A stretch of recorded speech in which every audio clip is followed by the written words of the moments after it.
इसमें हम कहना चाहते हैं माननीय शिक्षा मंत्री से कि साहब जल्दी जल्दी और शीघ्र शीघ्र का अंतर स्पष्ट कीजिए। सुनील कुमार कह रहे थे जल्दी जल्दी, ये कह रहे शीघ्र शीघ्र, तो अति शीघ्र अब हो गया है।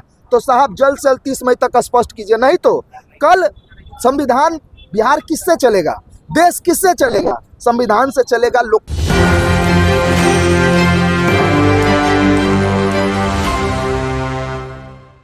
तमाम छात्र अभ्यर्थियों के तरफ से और छात्र नेताओं के तरफ से आंदोलन की घोषणा की गई थी 8 मई को, और 8 मई को मुझे बर्बरतापूर्ण तरीके से, मुझे ही नहीं, हमारी बहन बैठी हुई यहाँ सिंपल है, उनको जो है बर्बरतापूर्ण तरीके से मारा गया। और मारा ही नहीं गया, पीएमसीएच में इलाज रद्द के दौरान हम लोग को उठाया गया। 4 टाके आए मेरे सर में, और उसके बावजूद सरकार की तानाशाही ऐसी कि हम लोग को क्या बताया गया कि हमलावर थे, बोतल फेंक के मार रहे थे। समझिए साहब, वो हाफ मर्डर हमारा कर दिए तो उसमें कोई बात नहीं, लेकिन छात्र बोतल फेंक के भाग रहे थे आपकी लाठियों से बचने के लिए, तो हम मार रहे थे।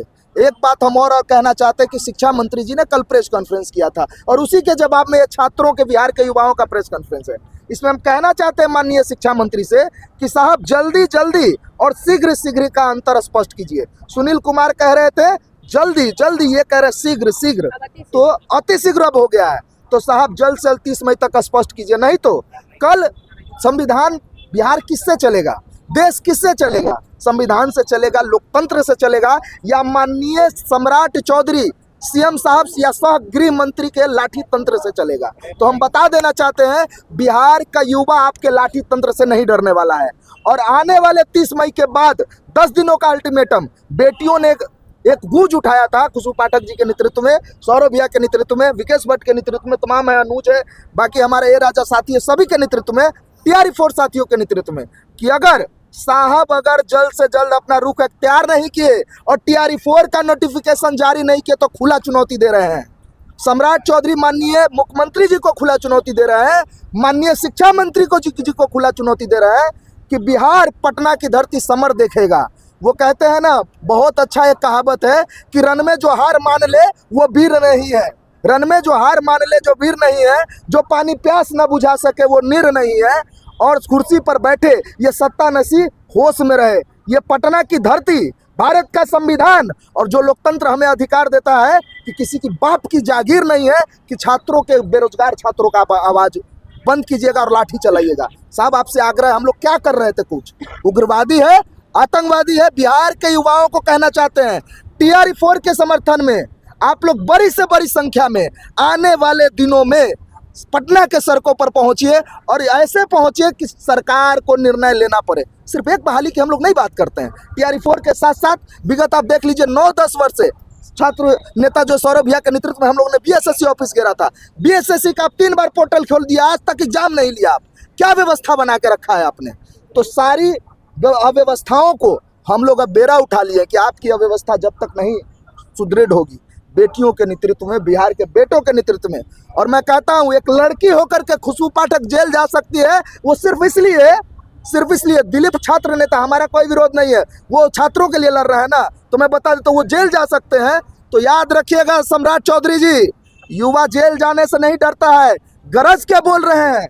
इन्हें से धारा लगाना है लगा दीजिए, व्यवस्था सुधार लीजिए, नहीं तो बिहार की धरती पर सन 74 की क्रांति हम लोग दोहराने के लिए तैयार है। और आप कहते हैं कि हम किस पार्टी से हैं, तो मैं बताता हूं, हम शिक्षित बेरोजगार पार्टी से हैं, क्योंकि आपकी व्यवस्थाओं ने हमको बेरोजगार रखा हुआ है। कॉकरोच पार्टी बनाते, मतलब क्या क्या प्रोपेगेंडा है। अभी एक मीडिया पत्रकार साथियों ने पूछा कि आप लोग पैसा खाते हैं। सर एक बात कहते हैं, पटना का कोई भी व्यक्ति अमन यादव पर, खुशबू पाठक पर, सौरभ नेता पर, यहाँ हमारे भाई है विकेश भट्ट पर, तमाम लोगों पर खुले तौर पर हम लोग चुनौती देते हैं। प्रूफ के साथ आइए ना भाई, बोलिए हम लोग पैसा खाते हैं, तब जाकर के आपके एक एक सवालों का जवाब देंगे। छात्रों के लिए लड़ते हैं, लड़ेंगे और लड़ते रहेंगे। एक बात और आपको साफ अंतिम बात रख देते हैं, हाथ जोड़ करके, जितने लोगों को आपने जेल में कैद किया है बाइज्जत बरी कर दीजिए, छात्रों पर दमनकारी नीति अपनाना बंद कर दीजिए, 5000 व्यक्तियों पर जो अज्ञात एफआईआर की हैं जल्द से जल्द समाप्त कीजिए। आप सोचिए ना, ये कैसे हुआ?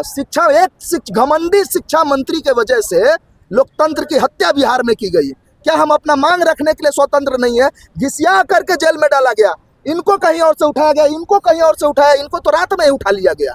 आतंकवादी है साहब, अगर हम नीतीश कुमार के बेटे अगर निशांत कुमार होते, शकुनी चौधरी के पुत्र अगर सम्राट चौधरी होते, अगर हम जीतन राम मांझी के पुत्र संतोष मांझी होते, अगर हम दीपक प्रकाश होते, तो हम पर लाठियां नहीं चलती, हमें जेल नहीं भेजा जाता। चूंकि हम बिहार के गरीब किसान के बच्चे हैं, इसलिए हम पर ऐसे हो रहा है और हमें मंत्रालय मिलता हम उनके होते तो।